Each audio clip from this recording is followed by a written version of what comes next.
Okay. Good evening. We'll get started.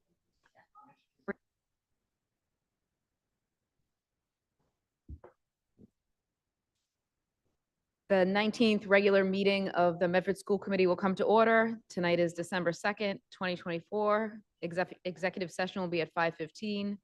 Regular meeting 6 p.m. Please be advised that there will be a meeting of the Medford School Committee held in the Howard Alden Memorial Chambers, Medford City Hall, and via remote participation. This meeting is being recorded. You can view through Medford Community Media on your local cable channel, Comcast Channel 9, 8, or 22, and Verizon 43, 45, or 47. Participants can log or call in by using the following Zoom link. Meeting ID is 955-4118-4223. I will call the roll. Member Reinfeld. Member Rousseau. On his way. Member Olapade. Member Intapa. Member Graham. Here. Member Branley. Present. 6 present, 1 on the way. If we all may rise to salute the flag. I pledge allegiance to the flag of the United States of America and to the republic for which it stands, one nation, under God, indivisible, with liberty and justice for all. We have executive session, motion to enter into executive session pursuant to General Laws 30A, Section 21A3. The Medford School Committee will convene to discuss strategy with respect to litigation. Executive session pursuant to Chapter 30A, Section 21(2) to conduct strategy in preparation with non-union personnel or contract negotiations with non-union personnel, our superintendent of schools. And the Medford School Committee will convene in public session immediately following the conclusion of executive session at approximately 6 p.m. Is there a motion to enter executive session? By Member Branley, seconded by Member Olapade. I'll call the roll. Member Reinfeld? Yes. Member Olapade? Yes. Member Rousseau? On his way. Member Rousseau, a motion to enter executive session? Yes. Yes. Member Intapa? Yes. Member Graham? Yes. Member Branley? Myself, yes. 7 in the affirmative, 0 in the negative. We're going to move to executive session in room 207. And there's no heat. I apologize. No heat. In 207? This should not.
All set, John.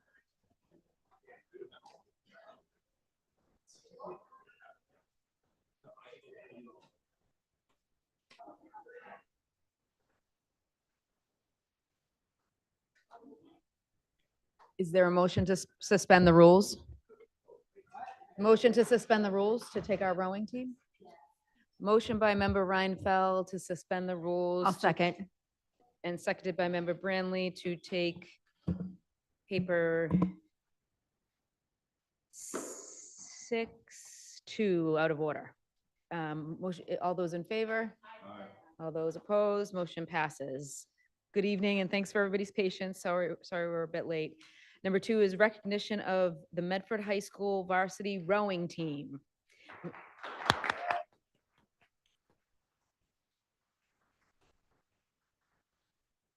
We have Miss Rachel Perry, our Director of Health and PE, Mr. Frank O'Leary, and Miss Suzanne Campbell, co-presidents of Medford Rowing.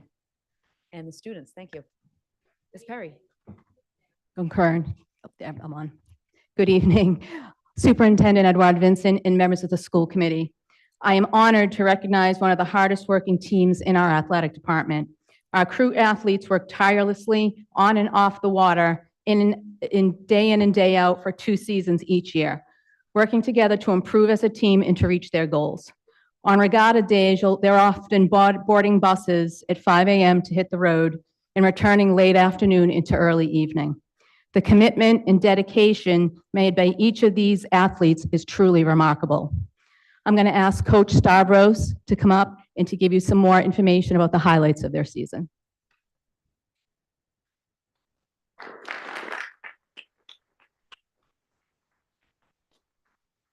Thank you, Superintendent and council members. The crew team combines of both boys and girls, and these kids are the hardest working kids I've seen in a long time. They are very dedicated. They work hard, and we not only do sweep rowing, we also do sculling. And we kind of concentrated a little this year more on sculling, and it paid off by us achieving the team trophy at the state championships. And hopefully we can get the spring one also, but the kids are really dedicated. They're hardworking, and I can't say enough for them. Whether it's the boys team, the girls teams, the novice teams, they all work together and each one pushes the other. My last year's senior boat, we graduated 10 seniors last year. It was my second boat that was pushing them all season, which became, our third boat, which was pushing them all the way, which jumped all the way to be the first boat this year. So we have some really good years coming ahead of us with a really bunch of kids. And I'd like to introduce the captain, one of the captains to speak, James Kluggish.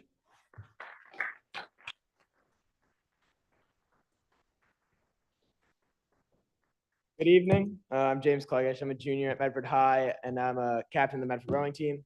Yeah, this trophy, it says team. You know, we have all these medals. You can see that a bunch of us are wearing.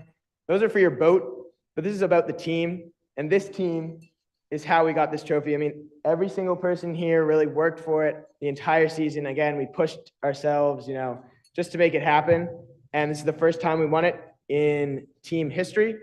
But although technically, yes, we have to bring it back next fall, I'm not planning to let this go anytime soon. So we'll keep going. Thank you very much.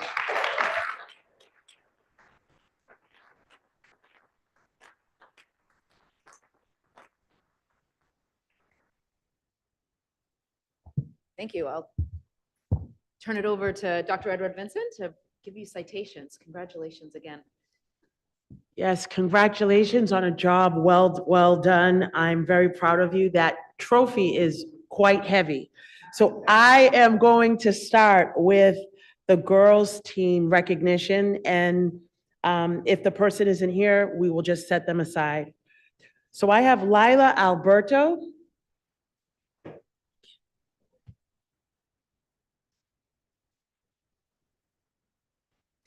Abigail Charlton.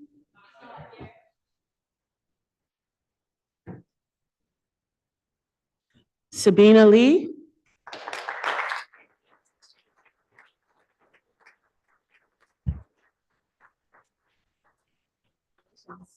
Thank you. Thank you.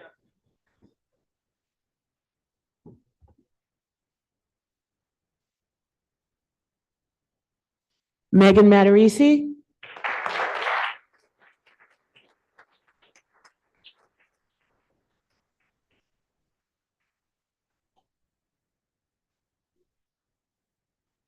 Caitlin Matarazzo.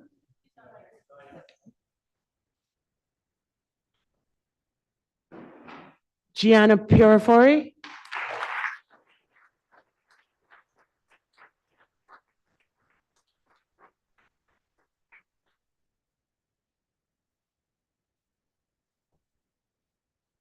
And Sarah Youssef.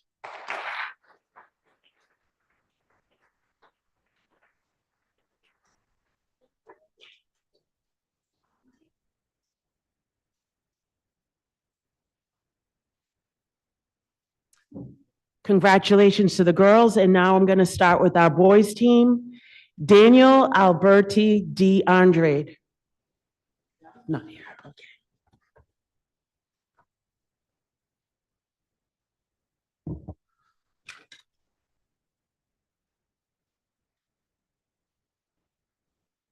Owen Barzak Kroll.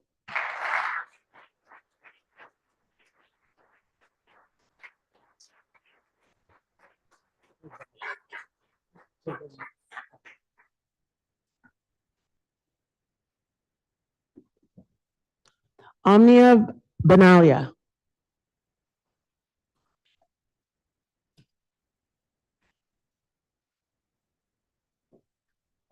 Alex Bress.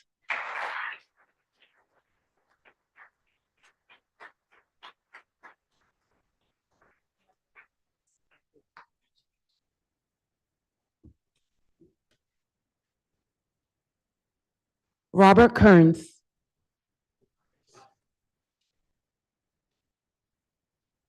Scott Campbell.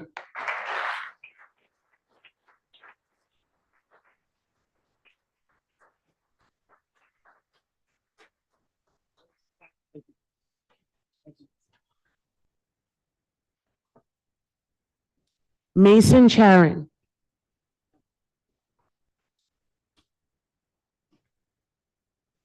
James Cluggish.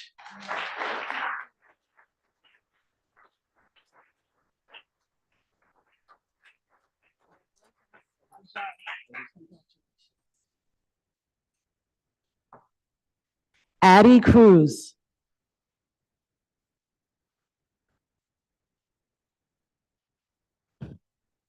Raul Gonzalez IV.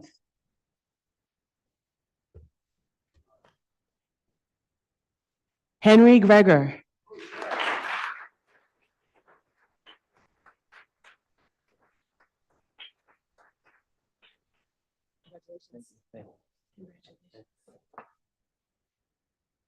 Benson Hargreaves.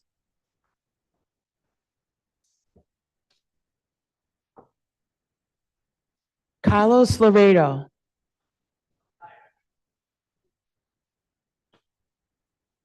Dexter McIntyre.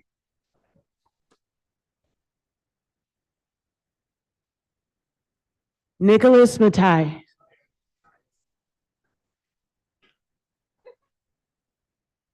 Harrison Muma.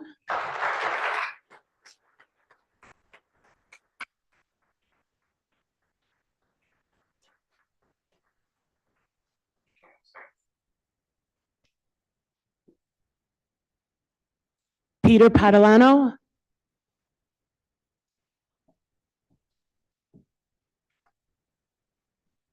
Ewan Reese.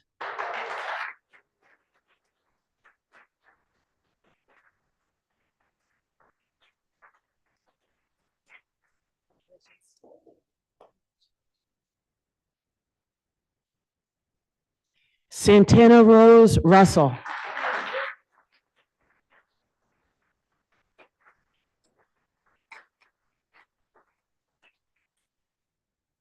Congratulations.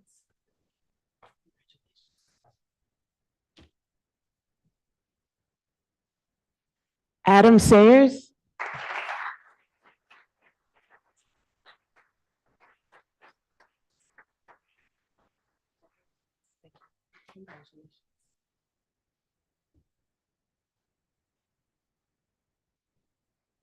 Matthew Stricker.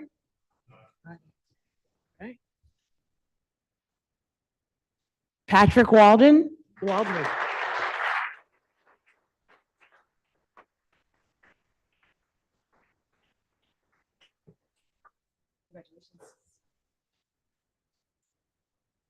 And last but not least, Jaden Wu.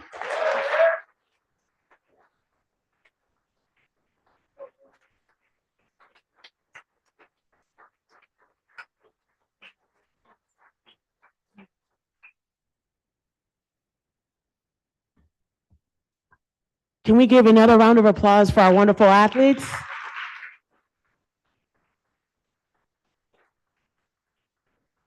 And can we have the athletes come in the inner circle with your trophy? So we can take a photo, a group photo. Either way, yeah, either side. Yeah, it's open, either way. Come on, that's fine. Come on.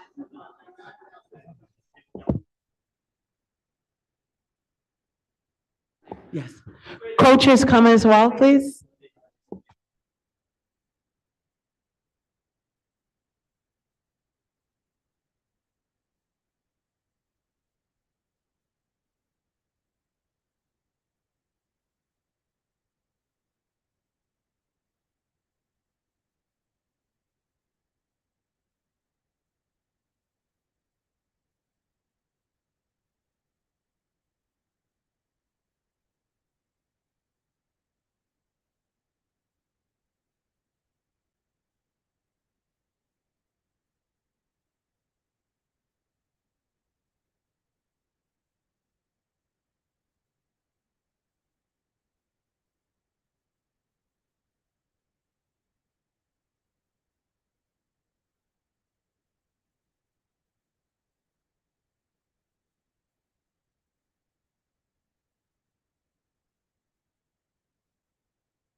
Member Intapa?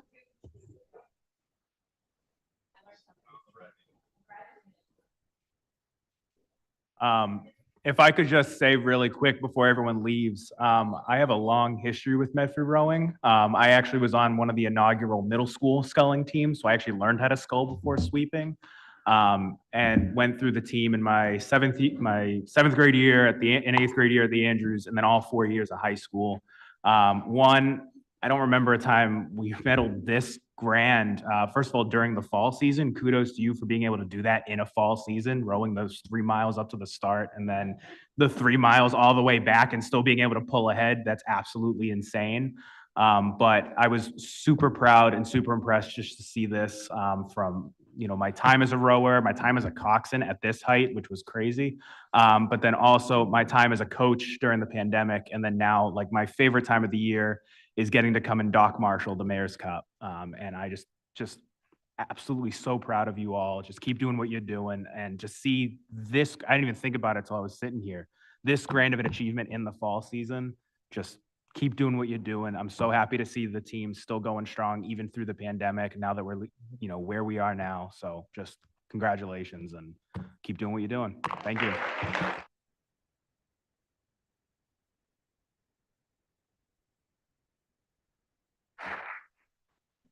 Member Olapade?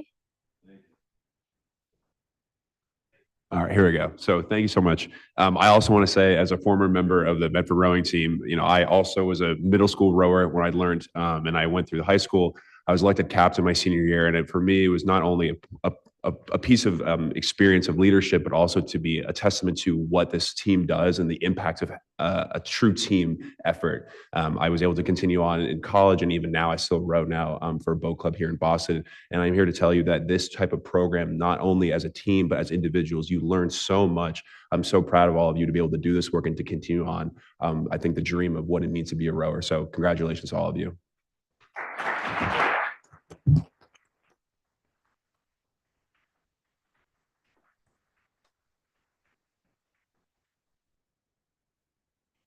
Make sure you stay in shape this winter, even through the holidays. We have the Mayor's Cup Regatta in the spring, and you're going to bring it. I know it. So congratulations again. Great job, Coach.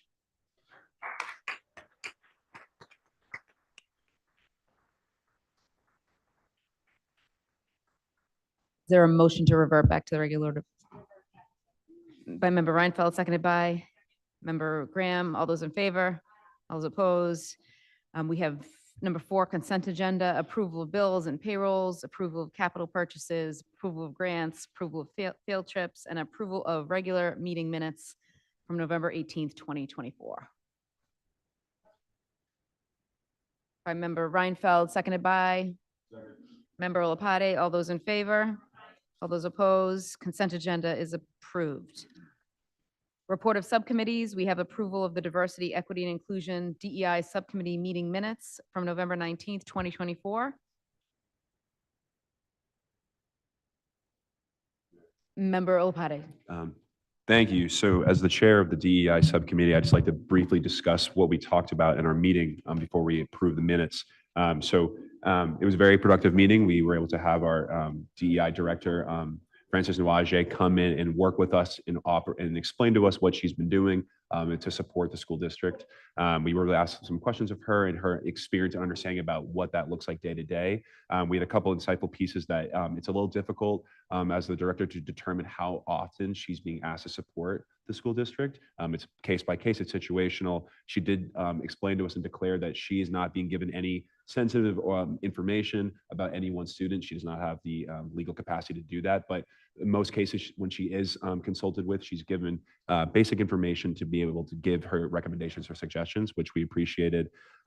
Ultimately, I think as the subcommittee determined that we felt it would be best to continue having her support as needed, but also consider having a new position created and personnel come in and act as a director of DEI for the school district separately from her additional consulting. But we would still have her come in and receive that stipend for her services to the district. So that was kind of how that subcommittee went. I think it was very productive, and she seemed very elated to be there and to support us in the district in any way she can. So I just want to say thank you to the director. And if there's any questions, I'm happy to answer before we decide to continue on with the meeting.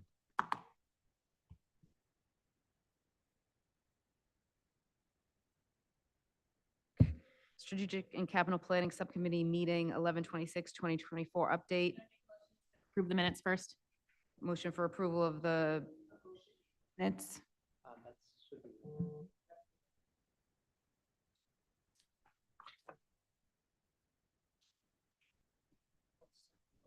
These are reports of sub.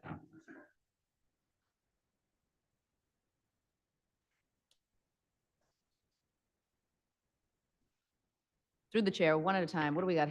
Member Olopade. Yes, so what I think Michael's saying is that we have to determine if we're going to approve the recommendation that the subcommittee came to, which is to we recommending that we create a new position as a DEI lead for the school district while also maintaining the current stipend recommendation we had from the previous meeting from the DEI director for the city was the recommendation that we came to.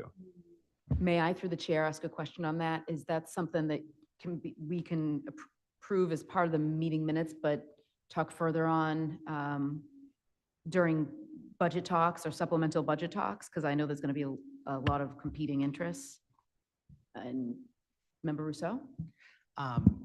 We did discuss in the subcommittee meeting about the timing of this, and we did feel that we should not be waiting until budget season to hire for this role. This role has a lot of responsibilities that, frankly, it sounds like the district hasn't had a person dedicated to do for, well, ever. And it doesn't sound, when we heard the list of responsibilities, we were kind of, I mean, I can't speak for the whole subcommittee, although I will anyways, because it felt very much like we were all kind of like, that's a lot of a lot. Like, I can't remember the exact number. Was it 11 or 19 people in Somerville Public School? 11 in Somerville Public Schools to just do this work. They're a little bigger than us, like 2,000 extra kids. Or maybe they're a lot bigger, I don't know. But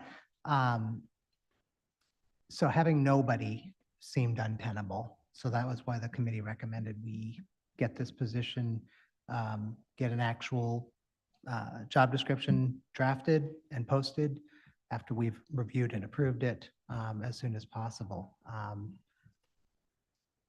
So that's what we discussed in the meeting. So I'm not really a fan of just waiting another 6 months or 9 months to post this position. We may not get candidates right away. I mean, you know, this isn't the best time to be hiring at all in school districts. So it may take a good amount of time to actually hire somebody anyways. But if we wait till we're doing our budget, even though we have an earlier budget this year than we have done in the past, we've often been kind of behind the hiring curve in this district, and going to hire, putting a posting out for June 1st even, it's like all the districts that want to do this have already done all their hiring. So I'm concerned about waiting. If I may, we have after the override pass, we have the supplemental budget as well. I just think it makes sense to talk about this as in a big picture. We have somebody who's doing the job now. It's not a full-time job. And I just want to make sure we're spending that additional money in all the right ways. I'm not saying this is the wrong way. I just think we need to take a full picture of what that 3 million looks like. Mayor? Member Rousseau? I certainly agree. We need to be very, very deliberate about how we spend our money. I will say, though, that based on that meeting, even though Director Nawajee is doing an enormous amount of work, she definitely is not doing some work we need to happen. She's not in classrooms. She's not doing stuff with students related to discipline. These are all very important things that this committee for years has been working on, that to date still does not have anybody dedicated to that work. And she can't do that work, frankly, because she's not an employee of Medford Public Schools. So I understand your point, and I think that part of the supplemental budget is a good time to discuss this, but I think getting the drafting of a job description that's going to take some serious work by somebody in the administration. And I think we should have that drafted and ready to approve. Whether we're funding it for this year or not, I think is part of the supplemental. I think that could be a different vote then. We vote to approve drafting a job description, and then it come before the committee for review and additional approvals, would be my suggestion. Member Reinfeld? That's how I read the motion here, is to create a job description for somebody who will work in collaboration with the city and propose the stipend for Director Nawajee to continue the work through the fiscal year in a consulting, the stipend basis. So that is how I'm reading this. That's how you read it. I think it was said that draft the job description and post. So as long as it will come back to us for review and final decision. I would think the supplemental budget will be discussed very soon. I'd like to see the big picture of the needs, and if the needs costs 10 million, we still need to stay within budget. So, Member Rousseau? Because it actually doesn't say anything about posting. It says that we will create a new, I won't read the whole long, the DEI subcommittee recommends that we create a new job description for a school-based DEI director who will work in collaboration with the city DEI director. Further, the MPS will provide an annual stipend to the DEI director to compensate for the collaboration and communication with MPS. Further, the superintendent will make a recommendation for the stipend amount by the December 16th meeting, which I think will come at that meeting. So this definitely is not an expense. We're not demanding the hiring of this person, but we have a long history, and a member, Vice Chair Graham, motioned, I think, 2 or 3 years ago now to have all the job descriptions actually created, and which we are by law supposed to actually approve all job descriptions for people that work for Medford Public Schools. And we all know that there are plenty of people who do not have those things. So I think we haven't hired this person yet. We should definitely do this before we decide to hire it. Whether we do or not, though, in the budget that we're going to have to discuss, we need this role. Whether we decide we're going to fund it now or not, I think is a different, because that's a priorities conversation. But the role needs to exist so we can make that decision. Because I don't think we have without a job description, I don't even know exactly what this person is doing. I think that that's part of the job description creation. So.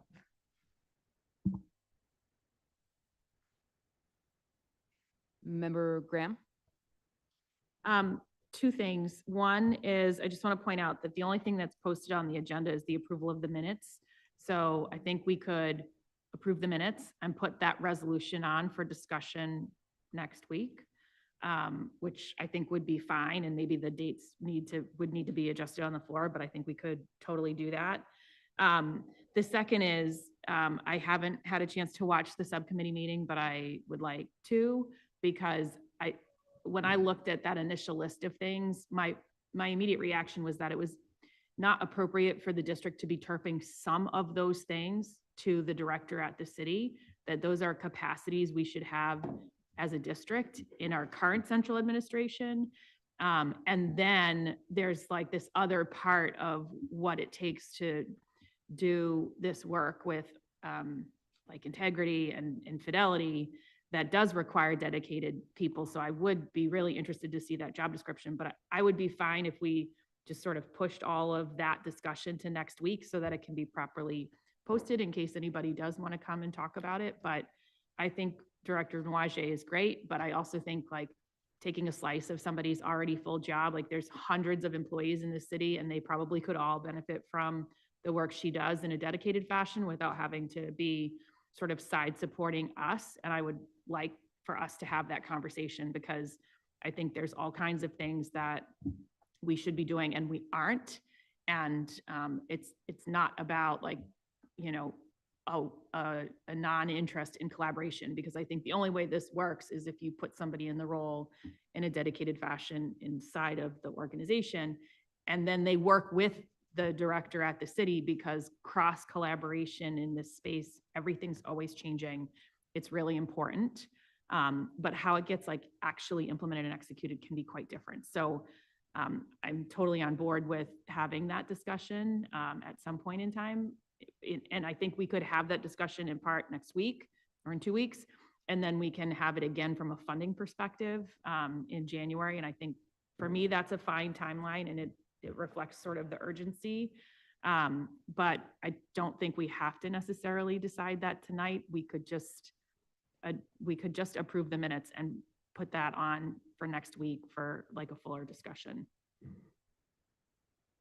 Motion for approval. Is there a motion for approval? Motion to approve the minutes. By Member Graham, seconded by Member Opade. All those in favor? Aye. All those opposed? Motion passes. Strategic and Capital Planning Subcommittee meeting 11/26/24 update. Member Graham, Chair. Hi, I will be brief. We have held 2 meetings to put together a recommendation that'll come before this committee in a couple of weeks at our special meeting that'll be held on December 11th. So I don't think we need to go into a lot of details here, but thanks to the committee, thanks to some of the folks from the city who joined us to weigh in on particularly the HVAC project at McGlynn and Andrews, as well as the conversations that I've been able to have with the OPM and others that are involved in that project. So we have a whole meeting dedicated to this coming up next week that we will use to sort of finalize this, and then that will feed into the ongoing budget discussion from there. So I just make a motion to approve the minutes. Motion for approval of the minutes by Member Graham, seconded by Member Reinfeld. All those in favor? Aye. All those opposed? Motion passes. Report of our superintendents. We have number one, Dr. Maurice Edward Vincent's updates and comments. Pass it over to you. Thank you. Good evening, everyone. Thank you for joining us tonight for this school committee meeting. I hope everyone enjoyed their wonderful Thanksgiving last week and that you were able to celebrate the holiday surrounded by family and friends. I want to start off this evening by saying how thankful I am for the great generosity from Mustang Nation this Thanksgiving season. There were so many fundraisers and food drives held by all of our schools, all of which went to help those in need. Last Tuesday truly showcased just how special our school community is. Middle school students and staff spent their afternoon following dismissal creating over 100 Thanksgiving baskets for those in need. The Andrews cafeteria was filled with not only lots of items set to be donated, but seemingly just as many volunteers. Earlier in the day, our McGlynn Elementary School community donated all their food items raised as part of their 12th annual Thanksgiving food drive. Students helped hand off non-perishable and monetary donation items to the Medford Family Network, who came to the school to thank our students and collect the items. Photos from both events can be found on our district's Facebook page. Once again, thank you to all our families, caregivers, students, and staff for your kindness this Thanksgiving season. Your dedication has truly made our community a better place. Medford Public Schools also enjoyed Turkey Day the best way possible with a football victory over the Malden Tornadoes. In the 137th edition of the longest continuous rivalry in the country, our Mustangs came out on top 34-14 under some very wet conditions. Our cheerleaders finished off a great fall season supporting the players and coaches. While our band didn't play due to the weather, their tremendous spirit was not forgotten. I'd like to extend a special thank you to Member Branley, Member Intapa, and Member Olapati, who braved the weather and supported the Mustangs. I also would like to recognize members of our City Council, Councilor Singh, Councilor Lazaro, and Councilor Callahan for coming out to support the Mustangs on Thanksgiving Day. And last but not least, I'd like to thank State Representative Donato, who was there braving the weather and supporting both teams. But of course, the Mustangs came out on top. Thank you for that. So this 20-point win capped off a historical season for the varsity football team. As a result, the Medford Mustangs clinched the Greater Boston League Championship for only the 6th time ever. And this was the first time since 1985. The Medford Mustangs are GBL champions. Additionally, it's the first time our football team achieved back-to-back winning seasons since 1991. And the first time we've defeated Malden 2 years in a row since 2001. Congratulations to all our players, our families, Coach Curley and his staff, and to all our supporters on a fantastic season. With Thanksgiving falling so late on the calendar this year, we all have even less time than usual to prepare for the busy holiday season. Our band got an early start to the festivities with the opening day of their annual Christmas tree and holiday wreath sale last Saturday. I just want you to know, this year, I got my tree. Last year, they sold out early. So all I can encourage everyone is come out this weekend, support our band. They're there from 10 a.m. to 4 p.m. It's at the Medford High School parking lot. They have beautiful trees, small, medium, large, ranging from $85, $95, and $105. And the wreaths are between $15 and $20, ornaments for $5. It's very reasonable. I went shopping this weekend for Black Friday, and I can tell you the stores are way more expensive than our own marching band fundraiser. So please come out and support them this weekend. They will be there December 7th, December 8th, December 14th, and 15th while supplies last. So as soon as the supplies are gone, that's it. Our award-winning high school and middle school band will be joining our beautiful orchestra later this month at their annual winter concert. The concert will be held on Wednesday, December 11th and Thursday, December 12th at 7 p.m. at Medford High School. We invite everyone to attend and listen to the tremendous performances from our students. As a reminder, Wednesday, December 11th will be a half day for all students. Middle school students will be dismissed at 11:30 and all other students will be dismissed at noon. Lastly, I'm really excited to share that kindergarten registration for next school year will begin on Thursday, January 2nd. This is the earliest we have ever opened registration as we eagerly anticipate welcoming future students to Mustang Nation. In collaboration with the city, information about the kindergarten registration process will be shared in the mail and within the community very soon. For those of you who are interested in learning about the process now, please visit the new dedicated kindergarten registration webpage on our website. Building Bridges to Kindergarten are presentations where we welcome parents to learn more about kindergarten in our schools and answer any questions that you may have. They will be held in January, February, and March of 2025. We hope to see you there. And again, go to our registration webpage on our website. So during tonight's meeting, I am thrilled to share that we have already welcomed our wonderful crew team. We also, rowing team, we also want to recognize this evening that we're going to have drive-in safety course presentation from the Executive Director, Mr. Dan Strollo and Dr. Cushing. We will also have Ms. Paulette Vanderkloot, who will be presenting this evening as the MEF Medford Educational Foundation President and former school committee member. And I believe she's going to be accompanied by her wonderful grants manager as well this evening. Thank you so much. And we also will have Ms. Marta Cabral, principal of the high school, who will be presenting on bathrooms at Medford High School. Thank you. Thank you. Thank you, Dr. Edward Vincent.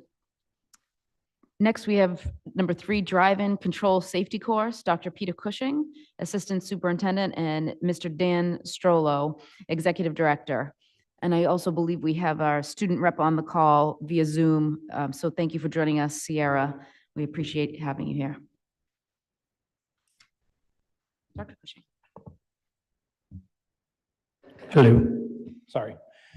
New system. All right. Good evening, Madam Mayor, members of the committee. Thank you very much for letting us take this opportunity to formally let you know about the In Control driver training that the Medford Public Schools has been able to do because of a very good partnership with the Medford Police Department, Sergeant Jordan Canava, who has authored the grants over the last several years. This all started about 4 years ago when a community member and Mr. Strollo came to us to really look at bringing in parts of the curriculum to really have students understand texting and driving, safe driving, and those impacts. Last year, previously, we had done some demonstrations at the high school for students where they rode along. And last year, we were able to start bringing students down to South Weymouth Naval Air Station, or the former South Weymouth Naval Air Station, for students who had their permits to be able to practice maneuvers on the course. The partnership with In Control has been simply phenomenal. And we're able to bring down groups of up to 15 students, 13 to 15 students per visit. And I will let Dan talk about that because that's his area of expertise. But this has been really a phenomenal opportunity for our students. And we would also love to invite any of you to come down and participate in the course as well. But Dan Strollo. Thank you. I'm impressed. I've never been anywhere where my name has been pronounced right 3 times in a row. And I also want to go on record as saying I was very impressed with the rowers. I know they left the building as a former motorboat operator. Just the idea of motoring 6 miles for one trip is exhausting, but I'm not sure.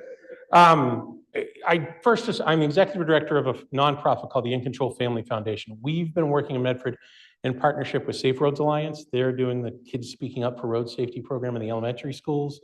And we're doing the hands-on program, both community visits where we come to the Medford High School and allow students to ride along with us and learn the importance of seatbelts. Massachusetts is second to last place for seatbelt use in the country. We are. The importance of staying at or below the speed limit and how much of an impact even just a few miles an hour over the speed limit has on your ability to stay in control of the car.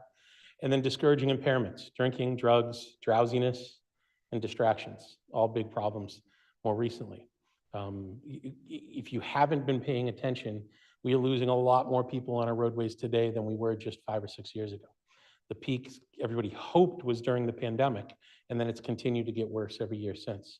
One point I always like to make sure everybody recognizes is that the United States used to be the safest place in the world to drive a car. Can anybody guess where we are today? Yeah, we're generally around 40th place. We focus on technology, and technology is amazing. It can do some impressive stuff, but if we don't train people how to use it, we lose lives. And the other big thing that I think with a role that you folks have, the death rate in car crashes used to be a biggest issue between the ages of 15 and 18. Today, it's between 19 and 25. If you look at the number of kids we lose between the ages of 15 and 25 today versus 10, 15 years ago, it's collectively through the roof. But we lose a lot more kids when they're out in the community and no longer part of the high school, when they're working, when they're maybe, at college, something like that. And so it's not the same. We don't find out about it. We don't mourn them the same way we used to. And so these lives are getting lost and we just don't talk about it.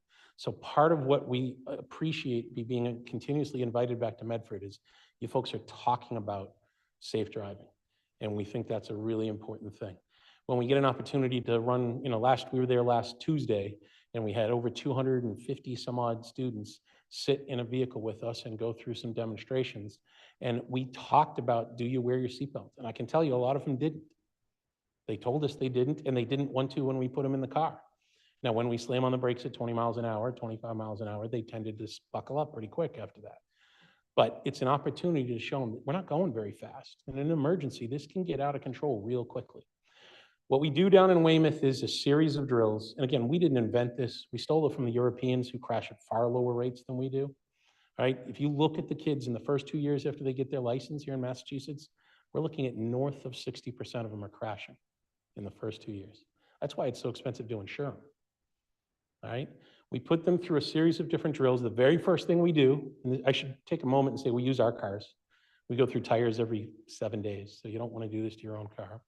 And we put them in a panic stop. We have them travel down the runway, 50, 55 miles an hour, and aggressively slam on the brakes. And that's a real world thing. It happens every day on the highways that we're driving on. And they get to experience what it's like. And the seatbelt locks up and that wheel gyrates and the pedal pulsates and it makes noises they've never heard. And a lot of people, not just the teenagers, but this may happen to you guys if we can get you to come down and visit us, they freak out and they take their foot off the brake, which is really counterproductive when I told you to stop that car as fast as you possibly can. And they hit the wall of cones that we set up in front of them. But what's really interesting is we repeat the drill and 100% of the time, everybody stops without a problem. And that's what we're doing with them. It's about 4.5, 5 hours of training. I want to say thank you to Chief Buckley, Sergeant Canava, Dr. Cushing. These folks have really made this program possible. We're going to have the opportunity for another 200 to 250 students to participate in this.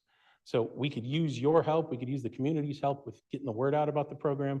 They can go down in a shuttle bus organized through the school, or they can come to us directly and they can just sign up on our website. We have a special URL for them. But if I can answer any questions, I know we handed out some paperwork. I just wanted to give you a little brief overview about it. And our goal is to work with kids while they still have their permit if we can. But once they have their license, I was hoping to grab the rowing team and give them a big hug and then tell them we want to train you. Because if you've got that license, you are not an expert. You know, it's 1,000 hours of driving before you're likely to be considered an experienced driver. And some of these kids got their license. And, you know, the other thing, you go to some of these European countries, the road test is an hour. Anybody here know how long the road test is here in Massachusetts? Yeah, it can't be more than 5 minutes. There's a union issue. It pretty much ends it. They need time to get the next car ready and that sort of thing. It's not fair to our kids. We can do better. But any questions I can answer? Mayor, Member Rousseau? I just wanted to say thank you. My daughter actually went through this Oh, good. program this year. I don't remember exactly when. She's been driving a lot, and the folks that my sister has been in the car with her just this past weekend and said she's such a great driver. It's- I'll apologize now for any backseat driving that takes place now that she, You know, She's watching you. I let her drive if Good. we're in the car together because I'm the backseat driver. I like So, that. That's good. thank you so much, though. It makes Oh, me my feel a pleasure. lot better, especially knowing that whole, like, the first time, I mean, I think, I don't know if everybody does. I remember the first time anti-lock brakes, I experienced them, and it is terrifying. It's better if that's not the actual time you need to stop from hitting another car or a person. So, thank you. Yes, thank you very much for presenting and for all you do for our students. Appreciate Thanks, it. guys. Take care. We have a report of Medford Educational Foundation and recommendation to approve a donation. Ms. Paulette Vandekloot is present. She's the president of Medford Educational Foundation and former Medford School Committee member, of course. Hi, Hi.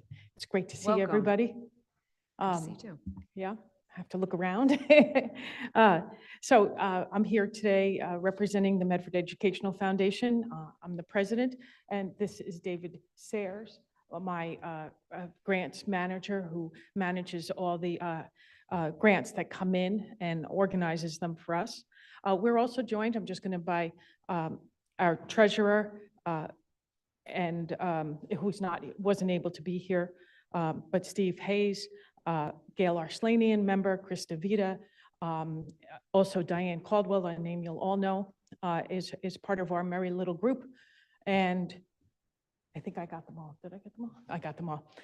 Anyway, what we've been very quietly doing for the last 8, maybe 9 years is giving away money. And of course, it always amuses me that we have to come and ask you to accept it. This amused me when I was sitting over there because I would think you'd be so happy to take it. You would just grab it from my hands and no need for formal approval. But I'm here to give you $8,755 tonight to go towards the grants that teachers applied for. So we have a process where they write us their good ideas and we weigh and deliberate over them. Very often, we can't fund all of them. We received more than $26,000 in requests, just to give you some idea. So roughly, right now, we're funding about a third of it. But last year, altogether, we gave you over $16,000, and we're about on track for that this year. And the type of grants that we love to fund is, for your example, the middle school librarians joined forces and asked us to fund a community read. And we think that's a wonderful project to bring the middle school students together. The Missituck has asked us to fund, which we're partially funding, an author's visit. They haven't had one for a very long time. At the vocational school, they asked us for a brand new upgraded 3D printer and a much more expensive one than they've had, and we funded that. At your last meeting, you okayed a field trip experience for the United Nations Club, and we're giving them $1,000 towards that trip. We have an after-school cooking club at the Andrews. We think it's a great idea. They're working on international food, and so we're funding some of their expenses. So that's the thing we do. They're not earth-shattering, but they sure are fun, and we think that they add to a student's enjoyment. And we know from the feedback that we get that the teachers really appreciate having another funding source that they can ask to for money. One of the funds we just gave out was for $50. And a teacher said, boy, really appreciate that very small amount of money, but that's something we can do and something which frankly, I know that doesn't always happen on your end because you don't, it's a different thing. So anyway, we are very, very grateful to the people who support us. Needham Bank has been a great supporter of us, giving us over $5,000 for the last couple of years. The Medford Community Fund has also contributed to us for several years running after we've written for grants. And we're really an intermediary. We collect money and we give it away. As soon as we get money, we give it away. And for that purpose, I'm going to let you know that the Kiwanis of Medford generously just let us know that we'll be receiving a check. And at your next meeting in 2 weeks' time, I won't come again, but I will ask you, there will be an additional, there were a couple grants we couldn't fund that we really wanted to. So you'll see us come up again just for your approval. And we thank the Kiwanis and Needham Bank and Mr. Gene Kalaw from Needham Bank for their incredible support. Anyway, I think that about covers it. It's great to see you. I have to always note that 2 of you used to be my students. John and Aaron both volunteered at Medford, at Winchester Hospital when I was there. So it does amuse me that you've both ended up on the school committee. So anyway, who's going to take the check and make sure it gets to the right place? Thank you. And again, I'd really like to thank the very dedicated crew. We're small, but we've been absolutely consistent for years, Yes. working together. And David's done a phenomenal job, and Steve Hayes, everybody. So thank you very much. Thank you so much. Take care. Thank you, Paulette. Happy Thank you, holidays. David. Thank you for all you do. Member Reinfeld? Yes? To officially. To officially, yes, I motion to officially accept the check. And seconded by Member Graham. All those in favor? Aye. All those opposed? Money has been accepted. Thank you. Okay, number 5, Medford High School bathroom update. This is from Resolution 2024-39, and we have Ms. Marta Cabral, our Medford High School principal. Thank you for joining us.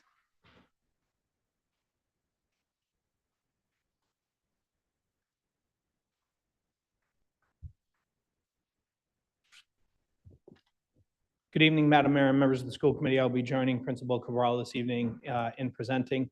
Wanted to just quickly say that, we are working as a district and high school leadership to really make sure that the bathrooms are open, that they're clean, and that we're trying to find ways to improve them constantly.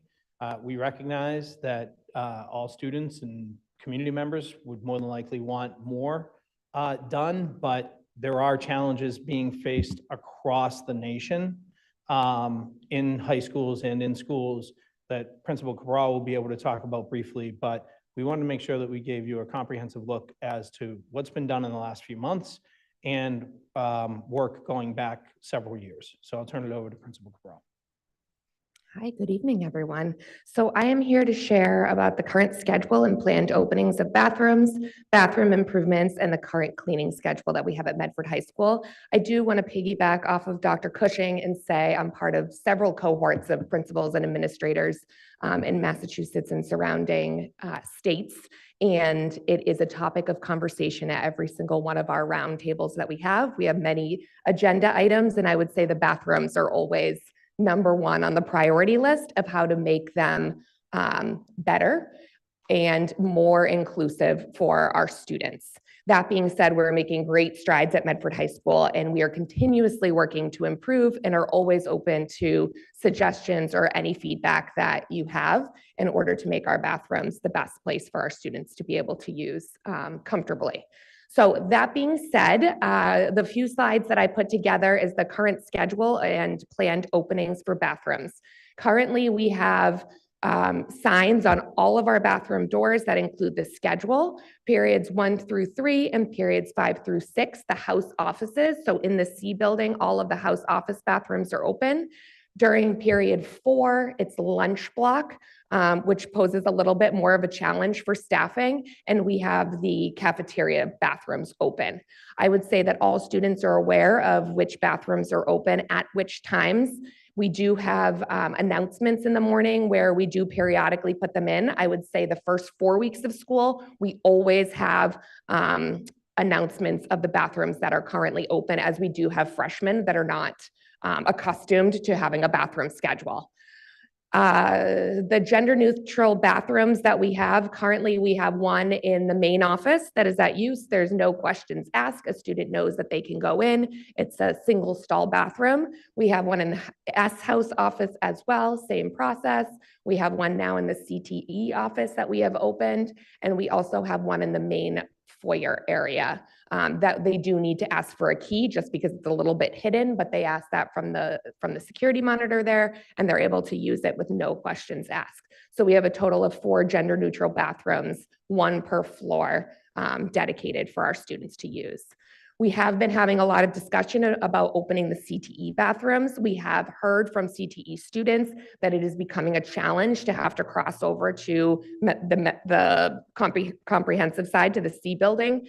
And because students have advocated for it, we have been able to shift our security monitors. They're zoned right now as to where they are supervising, and we have been able to rezone one of them. We plan to open that by Monday in order to honor the CTE students and being able to not miss instructional time, which is important.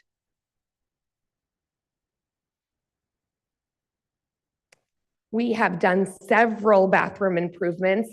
We have improved 12 bathrooms, mainly in the C building, because those were the ones that needed the most attention. The CTE bathrooms had been renovated, I think, in the past 10 years. So we really wanted to focus our efforts in the C building. We have gotten all new special paint for the tiles that is all repainted, new mirrors, new countertops, fixtures in the bathrooms to update it and make it look a little bit more modern. We've also had deep cleaning that was done by the painting company, where they completely power washed all of the floors, walls, the dividers, and all of the fixtures that are in the bathroom before they painted it.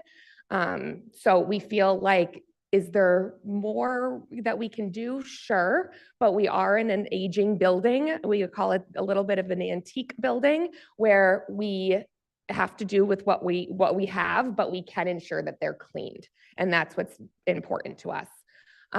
Proposals for bathroom improvements is a purchase of a grout cleaner. That is something that we desperately need. The floors is where a lot of the smell comes from, especially with the age. So we really need some sort of machine to be able to clean it, at least on a weekly basis, because it is so porous because of the age. So we are proposing that that would be something that would help with the cleanliness of it, as well as with the smell that we can sometimes, just because of the age of the building. Additionally, buildings and ground staff, we could always use more people just dedicated to cleaning of the building. We were able to hire a new buildings and ground staff member that is dedicated to just cleaning and cleans all of the bathrooms, something that we weren't able to do in the past, to make sure that the cleaning schedule is adhered to and that bathrooms are attended to every day.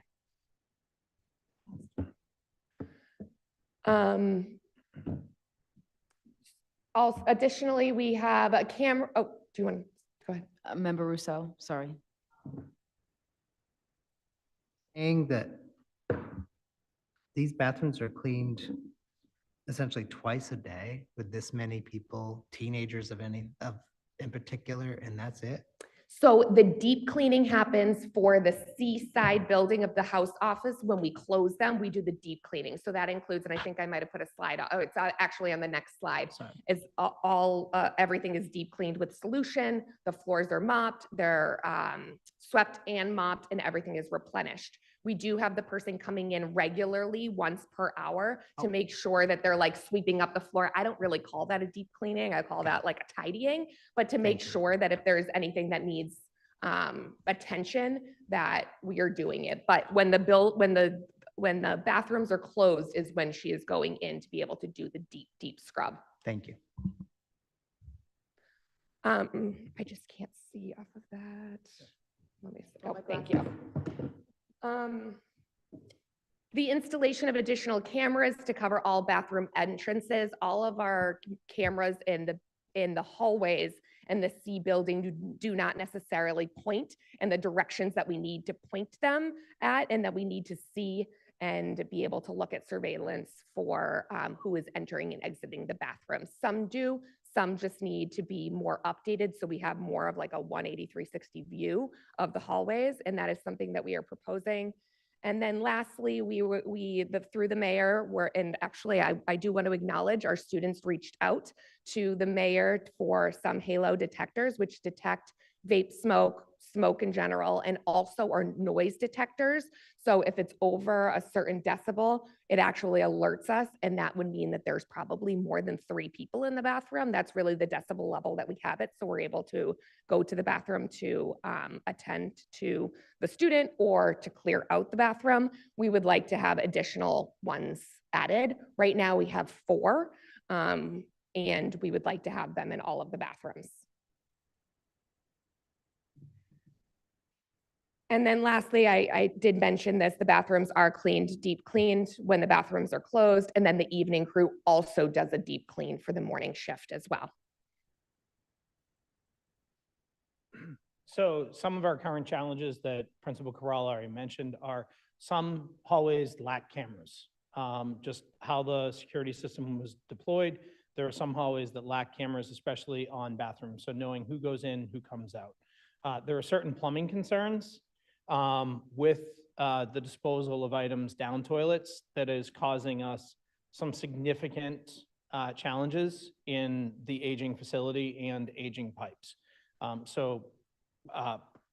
Correct. And there are correct that this requires sometimes us to call in, not sometimes, we're frequently calling in plumbers to repair the issue, but then also needing to call in a jet plumbing service to literally blast through the clogs that are happening because of items being disposed. So the halo detectors, right now it's a pilot program. We have limited deployment. Personally, we'd like to see, we painted 12 bathrooms over the summer. We did a lot of work in 12 bathrooms. We would like to, we put those 4 halo detectors in some of those 12 bathrooms. We would like to add an additional 12. These would be for the 3rd floor science wing bathrooms that were renovated brand new 10 years ago when those science labs were done. Those bathrooms were first opened to students in 2021. We have an odor in the boys' bathroom that is probably aged urine on heating. So we're hoping that the cleaning equipment and training will aid in getting rid of these smells. Staffing, looking for, say, 2 additional staff members to really help with movement around bathrooms, to make sure that that would help us to maintain keeping as many bathrooms open as possible, to really shrink the zones that the high school is using, and to make sure that we have a quick response. Now, on November 26, 2019, I requested this information from the city clerk. I also uploaded to the drive a report that I gave in, I think, January of 2020, pre-pandemic. So $300,000 in free cash was awarded to the school department to upgrade the intercom system, $59,100. Shades in the C building of Medford High School on the 1st floor were derelict, so those were replaced. If any of you have done window treatments, you know those are not cheap, $32,500. 2 bathrooms, we'll come back to that at $100,000. Technology for new makerspace and sunsetting desktops was $47,500. A significant amount of that went to the electrical upgrades needed for the makerspace. It was a little shocking how much that was. And then generator repair and replacement, which in all honesty, that was, it was kind of pre-me, first year me. That was a quote that did not include installation costs. So we have not been able to do that work. However, where we are in the Medford High School building process, that might be something we want to reconsider at this point. And what we've been looking for is we spent $17,000 or so to paint the bathrooms this summer. Through ARPA, it was under $10,000 to do the halo sensors. We've budgeted those at around $3,500 because there was a Motorola coupon special on those 4 sensors. Believe it or not, there was a coupon. I swear to God. You can't make it, but anyway, so We're proposing for the 12 remaining bathrooms, would be $3,500 per bathroom. That includes all wiring systems, those types of things, $42,000 in total estimated cost. The grout cleaning machine, this is a machine that essentially is a mobile pressure washer that has numerous attachments. One of the attachments does the grout cleaning that we needed to do. There are other attachments that can do fabric, upholstery, rugs, and other things that honestly I gave up after a few.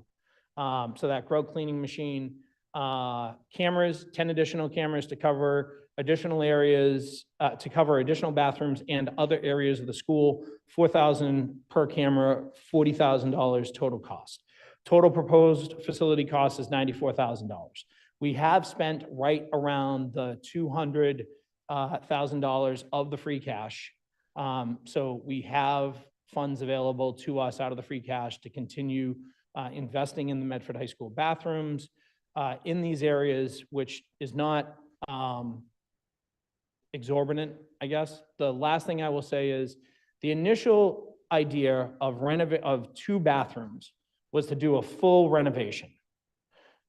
We still have the plans for that. But number one, it proved that it would not make the bathrooms ADA accessible.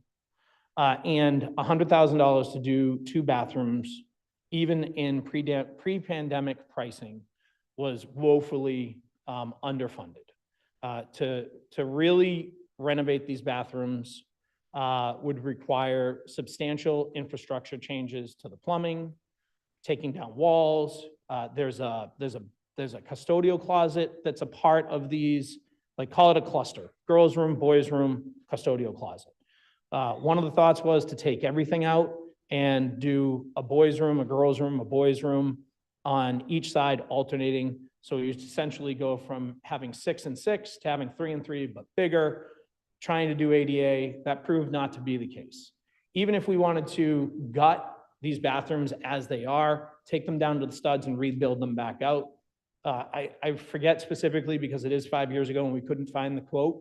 The tile costs alone exceeded the $100,000. All right. So I just wanted to give you a very clear update on what that free cash was. It was $300,000 that the city council approved. We have been very diligent in using it to pay for what was intended, with the exception of the generator repair and replacement, which turned out again to be a massive project that $61,000 did not. If you ever want to know, I am happy to talk to you about generator replacement, but I don't think that's the focus of tonight. I will stop the screen share now in case there's anyone online or any members of the committee that would like to comment. Thank you, Dr. Cushing. A question from the chair on the smoke and vape detectors. Are they, obviously you'd like to order more, so they must be useful. I thought I did either receive an email or got word that the teens were taking them off the ceiling. So have we prevented that in any way, or is that something you just run in and catch who's done it? I mean, Yeah, so we actually were able to catch the students that were in there at that very moment, because it just happened that we were on the app and we got the alert and we were able to go up there. It has only happened once, and it only happened at that one very time.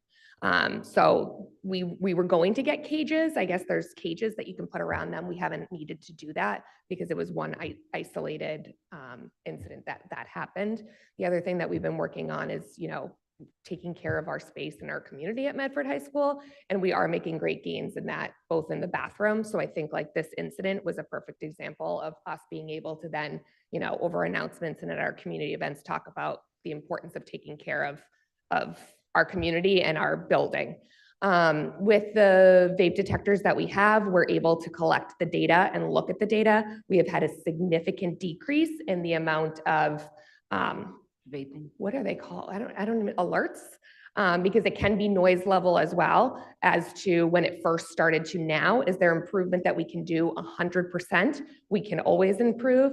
Are students still vaping? Yes, but they're not vaping in the bathrooms. They're vaping a lot less, so that we're providing students a safe place to be able to use the bathroom and one that they feel comfortable walking in. We were hoping to get the vape detectors installed over the summer to be able to do some trial and error with them. We were unable to do that, so we are slowly developing an action plan as to how can we best improve and use the tools that we have currently in the bathrooms. That being said, the cameras, and that's where the cameras come into play, would be really supporting the technology that we have of the Halo vape detectors to see who is entering and exiting the bathrooms at those certain times. And we don't have that on all of the floors currently right now. Thank you. I would also just like to add briefly that this isn't about disciplining students. The vape detectors and any related technology or any work that the high school leadership is doing is about directing students into the diversion programs. There are 2 available. Not going to go into the specifics right now, but there are 2 available. This is about having students understand how bad vapes are for them and hopefully moving them off them through these diversion programs. And what does a diversion program look like, if I may, from the chair? Is it just like an hour? Is it videos? Is it? We actually have it through MGH's stipended position of a diversion program that we have at the high school where if they are caught vaping, they're immediately put into that. And it's a certain amount of sessions that they have to complete where it's educating them about the use of vaping as well as with the health effects. So that is the restorative practice that we are using, because just saying, no, don't do it, or just putting them in Saturday detention or just giving them a punishment is not going to work, as to we want to educate them. Wonderful, wonderful. Thank you. Member Graham? Thank you. Can you just clarify for me, when you say that we finally have somebody who is able to clean the bathrooms, how many custodians are on the day shift at Medford High? It's either 6 or 7, just depending on the day. It's 7 Monday, Tuesday, Wednesday. It is 6 Thursday, Friday. So I know the 7th person was a new position that we added, which is great, but like, why can't we clean the bathrooms more if we have 7 people on staff who are there to keep the building clean? That is definitely something we're working on. We're also working with our custodial supplier, KC Products, to offer trainings on how to properly deep clean bathrooms and to make sure that those skills are not disused. So we do have, we just had one training at one of the last half days, and we are scheduling a bathroom cleaning training for our staff so that we have a clear standard and expectation of how we want them to look. It's also, it is high on my priority list as someone who oversees this category to make sure that the high school bathrooms are well cleaned, well sterilized, and so that when students go in there, not only do they have an environment where people are not congregating and doing things that they shouldn't be doing, but they have a clean environment to use for what they need to do for hopefully is a brief time and then get back to class. Thank you. So I don't see anything in here about opening more bathrooms per se, which I am in support of all the ways that you're proposing to spend the capital funding that we have. And I would be happy to make a motion tonight, but how do we open more bathrooms? So we are going to Not open the just in CTE. C. What? Not just in C building. Yep, so we are going to open the CTE bathrooms by Monday. Like I said, we've really been working with our security monitors of how we can redistribute them in the zones. The architecture of the high school is very challenging as to where we all know this, of where the bathrooms are located and just the amount of space that our security, and we are very fortunate with how many we have, but just the amount of space that we have at the high school, it's thin for the amount of security monitors that we have. That being said, we are making it a priority to reassign them their zones to be able to open CTE by Monday morning. Great. And then why are the bathrooms in the B building never open? That's been a coverage issue. Surprisingly, when we did open them over the past couple of years, those, despite being the newest and nicest, were heavily vandalized at times. So they have been closed for cleaning or repair or things like that at times. Right now, it's literally a coverage and staffing issue. Other high schools have the benefit, or however you look at it, of staff having duties. And it may be that your duty is to sit outside a bathroom, all right? Or your duty is fill in the blank of anything that may be. That's not really an option for us at this time. And it does pose challenges when then things that, you know, in other places would be an opportunity to have staff, you know, not only being there as a set of eyes, but also relationship building and those types of things comes with additional fiscal realities. So it's either 2 additional staff, be they engagement specialists or monitors or however we want to look at it in a broad sense, or it's figuring out a way to fund missed preps. Got it. So essentially, if we had 2 more staff members, you could open how many more bathrooms? We would be able to open the B bathroom because I would have someone zoned specifically there in the B3 in the science wing, as well as the CTE. The CTE bathroom we're going to make work for now, but it would really provide full coverage for areas that are not as trafficked. And what if you only had 1 staff member?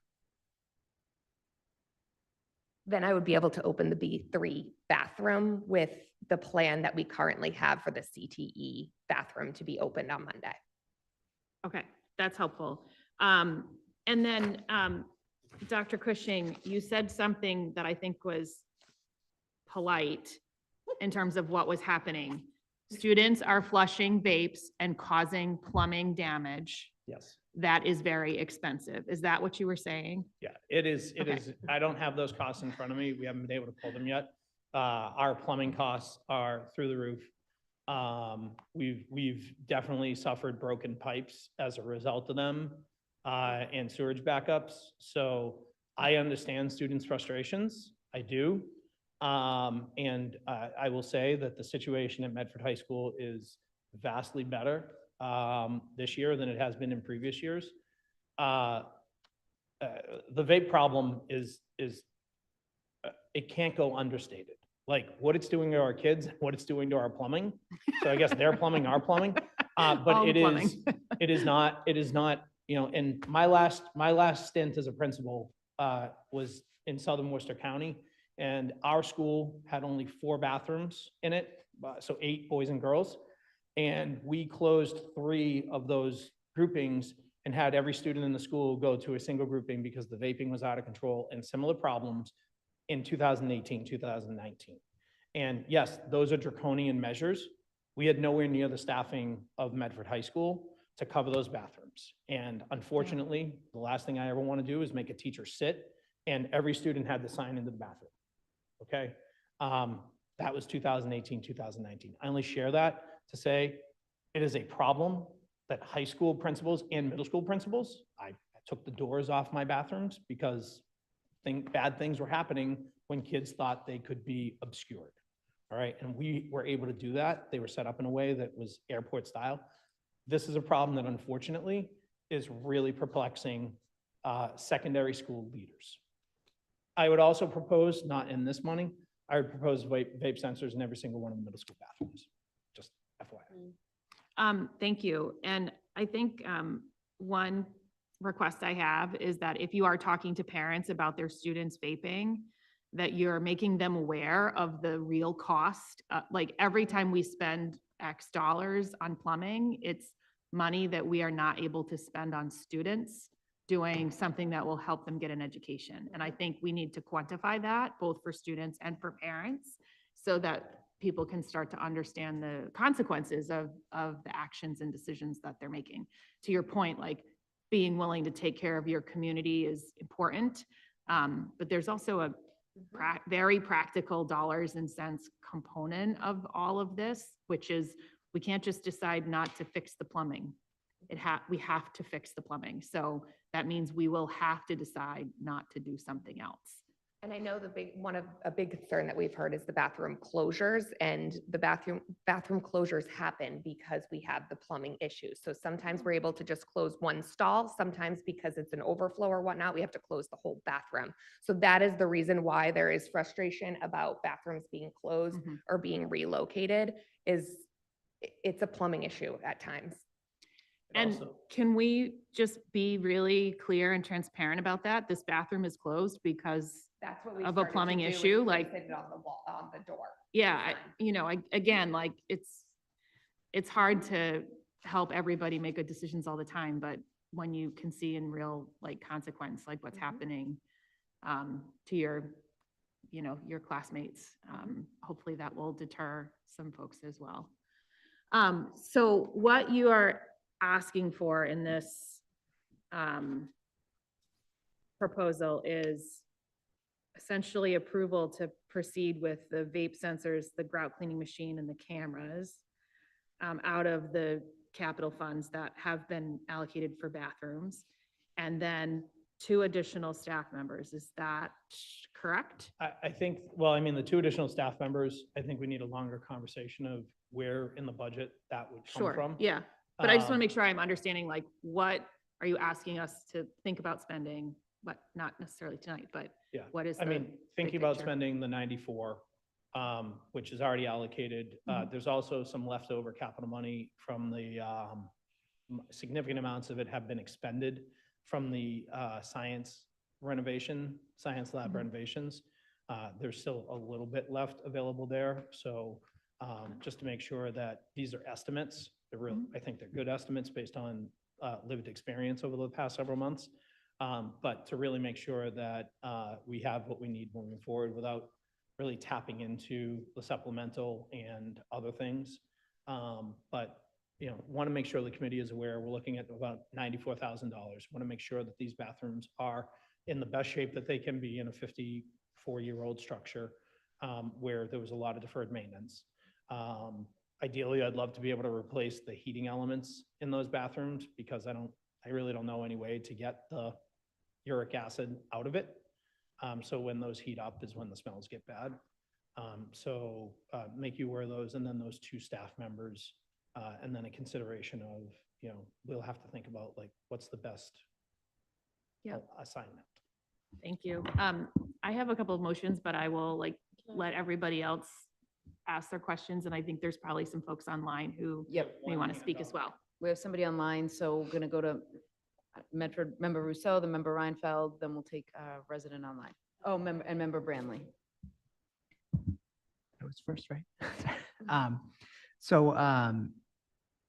I've really been thinking a lot about this vape problem, especially in light of today's Supreme Court arguments, which if the anti-FDA, anti-regulation approach to government that we can expect happens, that we're going to see a massive spike in vape use because every flavor under the sun will become available instead of just menthol and the plain cigarette flavor.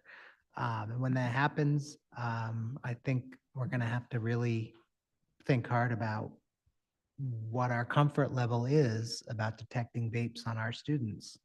I'm not interested in metal detectors, and I'm not interested in like making the place feel like a prison. On the other hand, the percentage of students and middle school students already using vapes is very disturbing without all of these flavored e-cigarettes being available. So if the Supreme Court does overturn that and neuter the FDA in this regard, I think we're going to have to really have some serious conversations about how direct we get about checking every student for vapes. And I know that there's equipment that can actually do that. And I hope we're not there. I hope we don't have to go there, but I'm very concerned that the floodgates will be opened on vapes that will make them irresistible. So I'm glad we're having this conversation now. I hope next year we're not having a different conversation. So I certainly support the additional 2 people to be able to open up all the bathrooms. About the expensive plumbing stuff, repairs, aside from the signs, I do think that we should literally just put it in that morning announcements if there's room and it's not a big issue. Because I don't think, and frankly, until you've owned a home, you don't have a clue what plumbing costs. And so to just say, bathroom, the repairs were, $16,000 or whatever they are, and put the bathroom out of order for 2.5 weeks or whatever the real numbers are. Because, and I think that there's messaging there that, well, for many students, those might also be relatively meaningless if you're not paying your own bills. But you could also say, that means we will not have money to do, and then you just draft a little list of things that cost money similar to those amounts. So we're not going to get to do this in the school system because instead we're fixing pipes because you threw your vapes away. Because this budget is a limited amount of money, and that's just the way it is. And I think peer pressure, a healthy peer pressure, can be useful here. I'm disappointed to hear about how many vapes are going in the plumbing, apparently in the boys' rooms more than the girls' rooms. But we need to make these things real. I think that's, we have a whole financial literacy thing going on. And I think for students that are going through that, who will start to get a grasp of what stuff costs, when we start to tell them that, like, yeah, you threw something in the toilet and it's costing, if you've been through the financial literacy program, 4 months of your salary or income, that's when it starts to be like it costs more than a car. And I think I'm hopeful that that can be useful. Not that I know that getting this information is not like you can't click a button, but I appreciate all your work and hope we can get these vape sensors everywhere, and the cameras so we can see who's going in and out of the rooms. Thank you. Thank you. Member Reinfeld and Member Branley.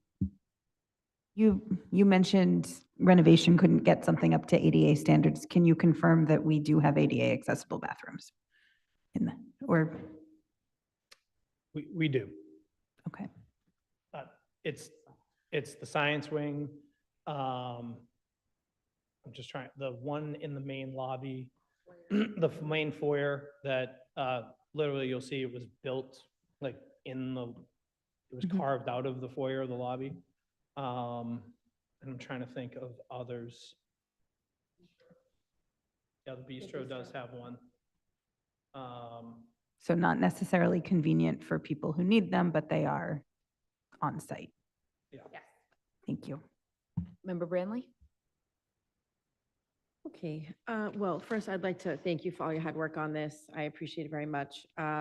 Also would like to thank the custodians who are cleaning the bathrooms. They're definitely unsung heroes on the day-to-day basis. Question, when that plumbing emergency happens, where does that come out of, money-wise? Like, It comes out of facility repairs. facility repairs. And so obviously that's a huge dollar amount that we're not budgeting for.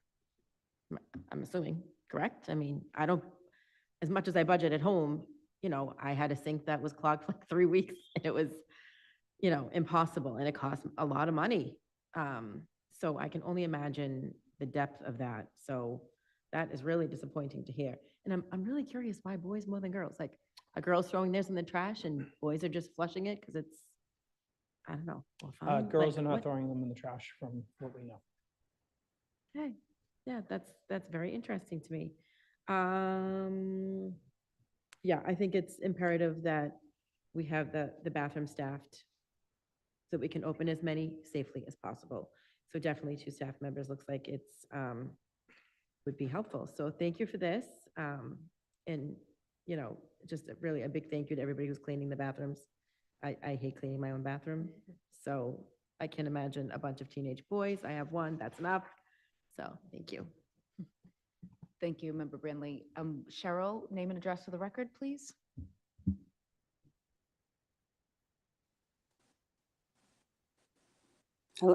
Hello, Cheryl Rodriguez, 281 Park Street.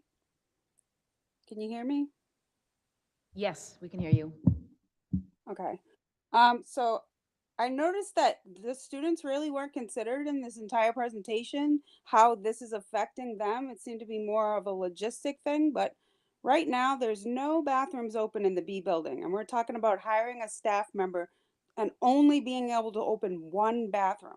Currently, if all the bathrooms on the schedule are open, that's one stall per 100 students.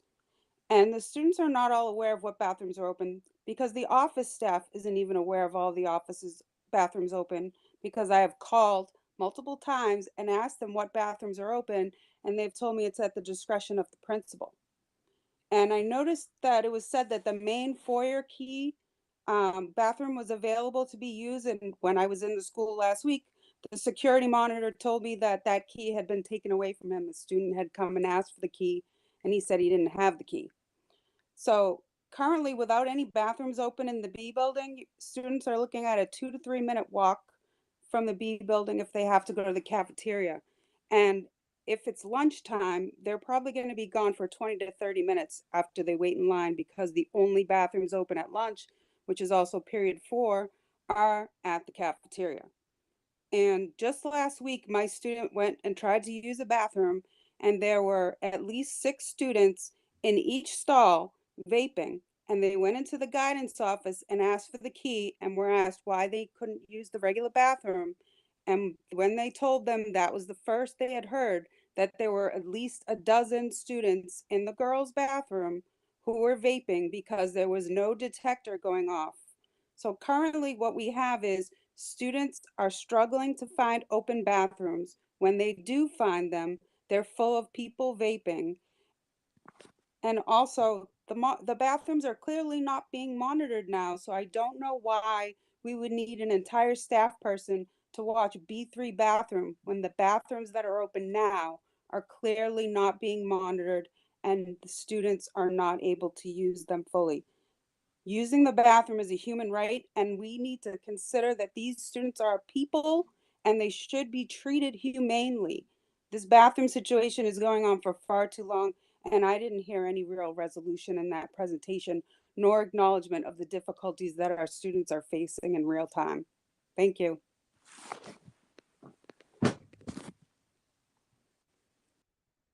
So if I may, I've seen the lobby bathroom open and seen students using it myself.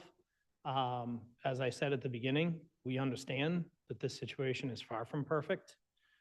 We wish that, as every school leader, and I speak as someone who is unfortunately no longer a school leader, I say that because leading a school is a wonderful thing. The last thing school leaders want to do is be worrying about bathrooms. They want to be worrying about fine arts and curriculum and the curriculum of life, like our driving course. They want to worry about the things that are going to really excite our students and get them. And every school leader wishes, and you can go to any of the numerous Facebook posts, Facebook pages that are principal pages, and you can see, like, oh my God, bathrooms, bathrooms, bathrooms. It is a fundamental problem that is facing schools. And as I said at the beginning, I know it is something that our school leaders at the high school wish could be resolved. Even in the best situation, in a building at 54 years old, there are going to be challenges maintaining all the open bathrooms. There are bathrooms that at some point, for whatever reason, especially in the B2 area, were converted to storage. All right, there are no functioning fixtures in some of them. So really, the only B building bathrooms that I know that are functional and able to be opened are on B3. So it's an unfortunate situation of 54 years in the building, and also facing challenges that are mind-numbing to people trying to focus on academics, building students, building successful citizens.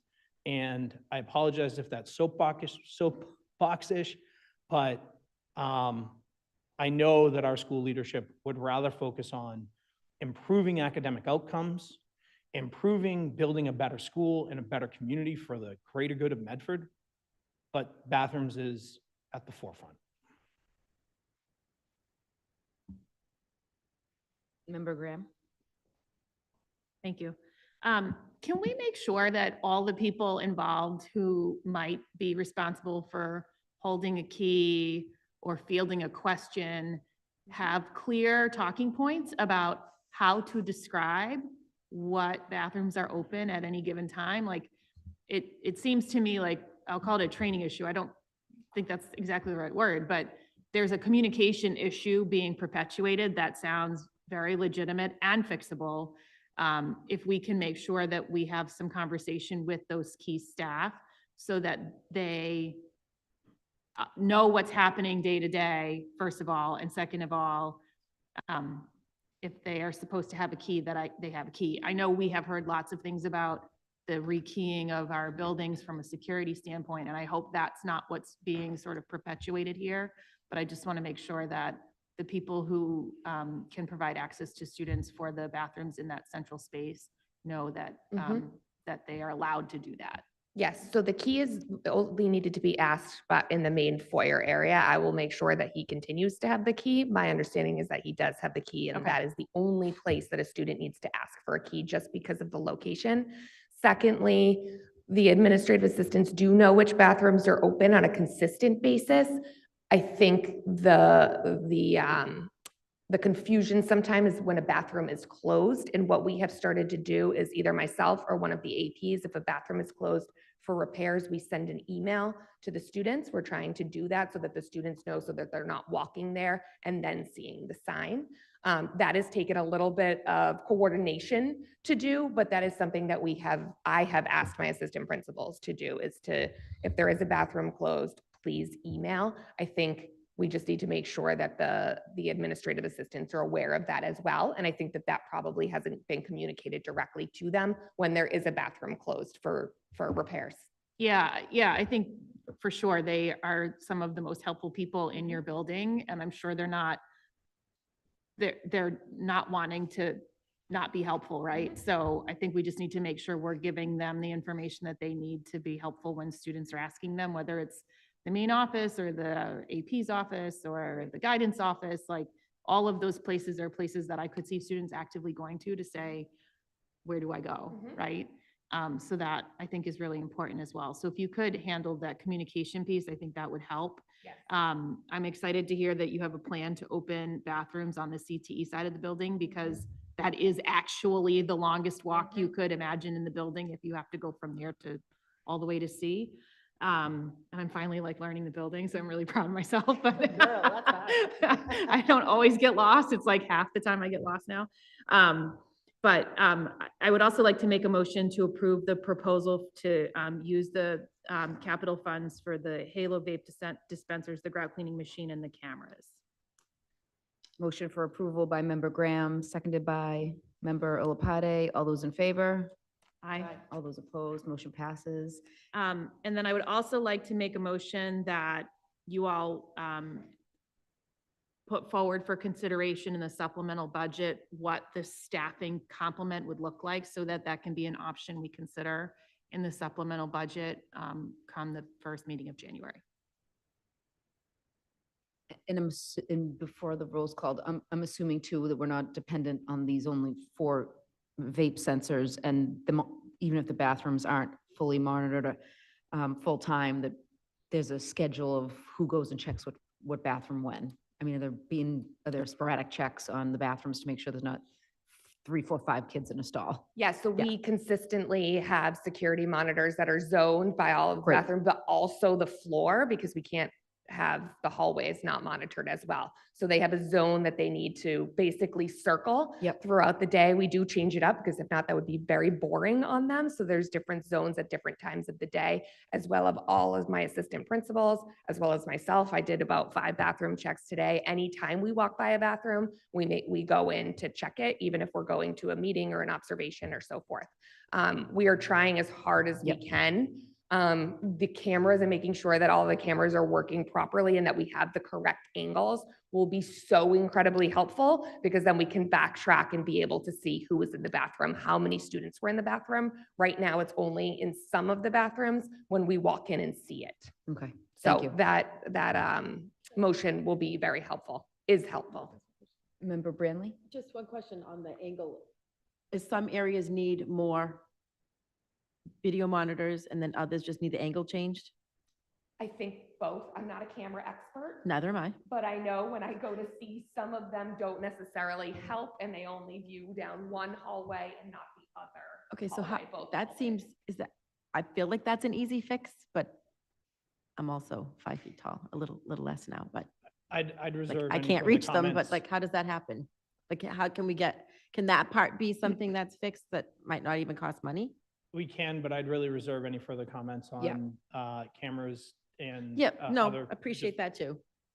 Okay, motion was on the Yeah, floor. no, I appreciate that. Seconded by Member Reinfeld. All those in favor? All those opposed, motion passes. Thank you very much for the presentation. We don't have any presentations of the public or continued business, but we do have new business offered by Member and Topper. Policy ADF-W-Water Wellness Policy. The Medford Public Schools is committed to the health, safety, and well-being of our students, faculty, staff, and community partners. In doing so, the Medford Public Schools commits to providing safe drinking water for consumption district-wide. To ensure safe water, the following testing frequency will occur: water testing for all non-drinking intended fixtures, bathroom sinks, slop sinks, outdoor fixtures will occur every 4 calendar years to ensure the action level demands are met for lead copper levels. Water testing for all drinking intended fixtures, kitchen sinks, classroom sinks, water fountains, water filtrations, filter systems, stations will take place every 2 calendar years to ensure the action level demands are met for lead copper levels. Action levels. The action levels per 310 CMR 22, the Massachusetts Drinking Water Regulations are defined as follows for each metal. In the presence of lead results in the range of 1 to 15 ppb and or equal to or greater than 15 ppb. The Medford Public Schools will conduct a water testing of all fixtures in said building at least twice a singular calendar year until all results yield 1 ppb. Testing will continue at this frequency for an additional year to ensure safety needs are met. In the presence of copper results equal to greater than 1,300 ppb, the Medford Public Schools will conduct water testing of all fixtures in said building at least twice a singular calendar year until all results yielded. Testing will continue at this frequency for an additional year to ensure safety needs are met. Action plan. If the action levels are met per 310 CMR 22, the following procedures must be met by the administration and building staff. In the presence of lead results in the range of 1 to 15 ppb, hand washing only signs must be posted at each impacted fixture. In the presence of lead results equal to or greater than 15 ppb, the fixture must be disabled and signage must be posted at each impacted fixture. The presence of copper results equal to or greater than 1,300 ppb, the fixture must be disabled and signage must be posted at each impacted fixture. All action plan items must be communicated and executed in the impacted communities of the impacted building no later than 36 hours after the discovery of said results. Member Ntapa? Sure. Thank you, Mayor. I think it goes without saying why this is on the agenda and why this is being proposed. A lot of what this does is it affirms the actions we have taken due to the ongoing incident with the lead being discovered in our school buildings. And it takes the recommendations of the MWRA in the state of Massachusetts, as well as some federal guidelines and determinations of frequency of testing, what happens if we identify that there is presence of said metals in the buildings. I will say, just for point of clarification, in the policy reading, the policy states in the presence of lead results in the range of 1 to less than 15 ppb, and then there is a less than sign that just is mainly also for the copper level, because there wasn't an identifiable range. Obviously, the pipes are made of copper. It's more of like when that starts to really, really leak into the water, usually due to age, if I'm not mistaken. So it's just a matter of making sure that once it hits 1300, that's when they need to be disabled. And there wasn't really like a safe, like, oh, it's hand washing only. I couldn't find that anywhere, which is why it's a little less detailed. But this is to reaffirm our commitment to making sure our community is informed, to making sure that it is clear the action to take when this is discovered, and how long we should be really kicking it into gear. But I don't think I really have any further comments. I welcome as many questions as there are. If I may, through the chair, where did you get these standards? Because I do know a lot of this is relevant to the hand washing only signs, but Yeah. removal of fixtures, did you get this somewhere specific? Just because if it's safe to wash your hands after you run the water for 30 seconds, why would we remove the fixtures and test twice a year? I don't, maybe, hold on. Like, fixture must be disabled, so It's just disabled as in like it cannot, that was following the guidance of what we followed through our testing and through what we've been doing, where if it was above 15 parts per billion, the fixture was disabled until we could figure out a cause. And so it's removed, not physically, and I'm maybe misunderstanding the phrasing. But the idea was that was way too high of a level of lead, and that it could not be used. And that furthers the philosophy that we've been using of we want to make sure that even if flushing is available, we cannot be certain that is happening at an adequate time, and we need to just take proper action. So that is following the philosophy of what we are currently doing. And that is a concern of mine. And I agree with that philosophy of, even if it's flushing, like, let's just get it down until we can figure out the best way to do it, because it's not even like a comment of there's no good faith that people don't know how to time it or people know how to do it, but it's just not giving the opportunity for that to possibly happen. And I hope that clarifies the understanding. And you got this language from the MWRA? The ranges were through the MWRA, and then it was mainly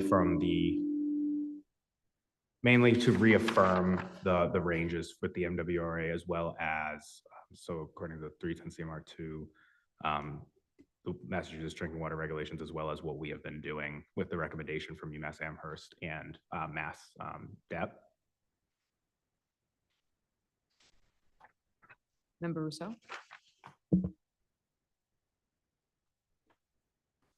There it is. Thank you. I had something to say. Sorry, it's getting late. I won't do this right now, but I think that if we were all forced to just like decide what 30 seconds was, we would all discover that most of us are wrong. And I think that when safety is at issue, I think that is not acceptable. That's just not a high enough bar.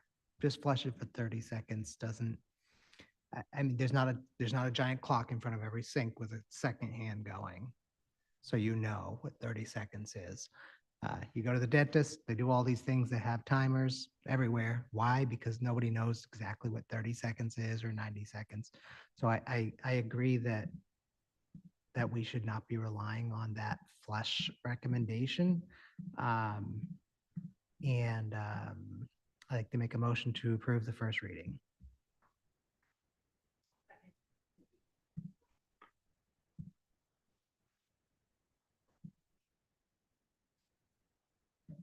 I remember during our presentation from Alex from the state organization that they said that the 15 parts per billion was being reduced to 10 parts per billion by the EPA and legislation upcoming. I just want to put that out there because I know it's 15 in here. I don't know if 10 is the right target. Mayor, Member Rousseau? I'd like to amend my my motion to approve the first reading by changing the frequency of review from 4 years to 1 year.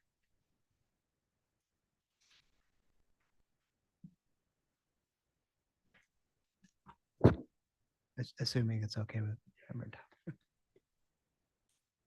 Do we have capability of doing this yearly?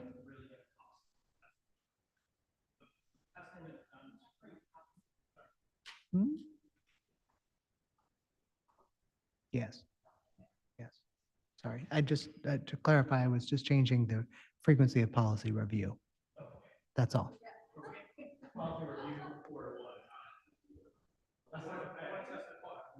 Yeah, no, yeah. I understood. Okay, motion for approval.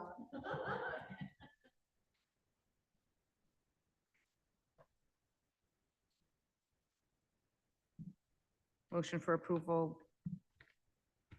Then Dr. Cushing, do you feel that this policy is doable? And do we know if this is how it's handled in most school districts? I honestly can't say in most school districts because it has never fallen into the academic realm that I'm used Right. to. However, I can definitely look into it, but I mean, I think it's doable for a first reading. And, I also, as a matter of practice, I've always felt that policies are great to at least have a run through the policy subcommittee. But it's an important policy. It is. Mayor? Member Rousseau? I did look to see if other school committees have a policy on this. There were 2 school committees that did. Don't ask me which ones they were. And one of them was very vague, like, we'll have safe drinking water. Ooh. And the other one, sorry, it was a very unenforceable policy, so I just thought it was interesting.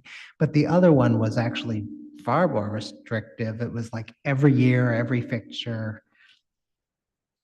And I did wonder greatly what on earth they're spending on that, or if they're really doing it.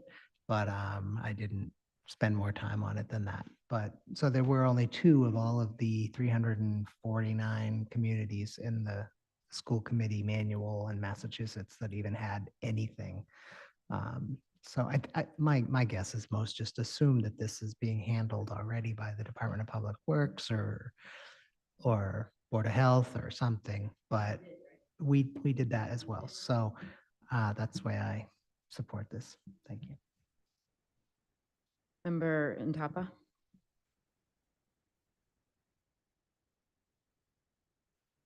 And if I may, that is why I, really appreciate the, and it crossed my mind as writing the policy to put the frequency to a year just to see, I have a hope and a feeling that we will not have to, go into that realm of testing everyone twice a calendar year if it's lead detected after we fix and solve the issue that is happening within our schools now, because those are a lot of areas impacted. And I'm hoping that once that is fixed, we won't have to go into the realm of doing it every year, once a year, as stated in the policy, which is why also they're separated between 2 and 4 of the priority of, really making sure ones that we are consuming are being tested. And that range comes from also, I believe was the MWR's range of 3 to 5 years for just testing in general. And so erring on the side of caution of doing 2 and 4.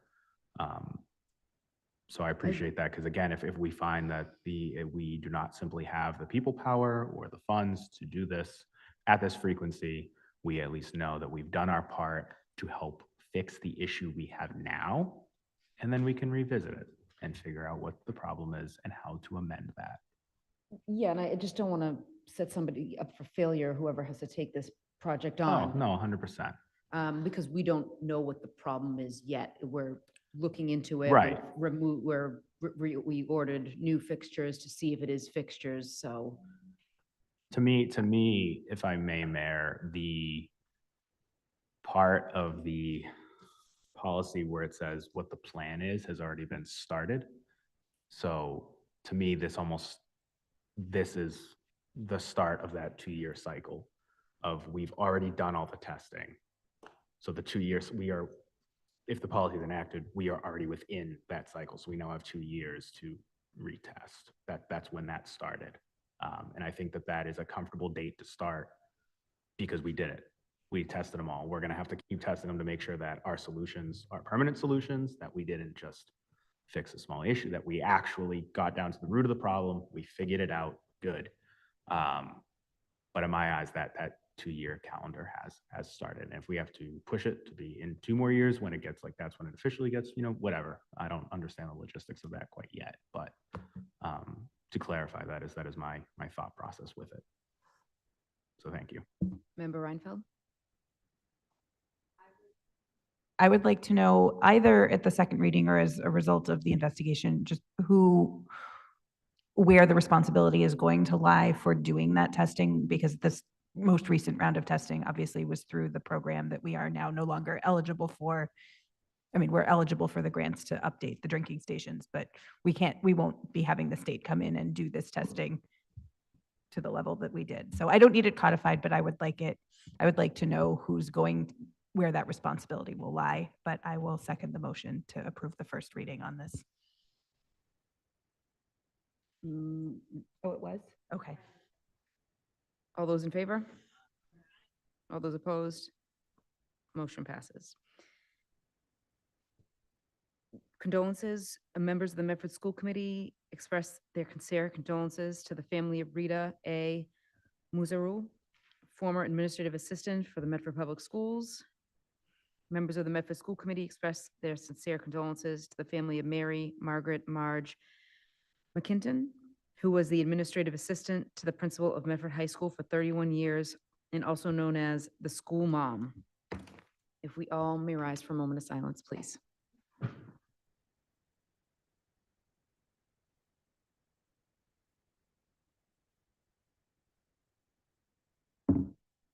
Thank you. Our next regular meeting will be December 16th, 2024, here in the Alden Memorial Chambers, Medford City Hall, in addition to Zoom.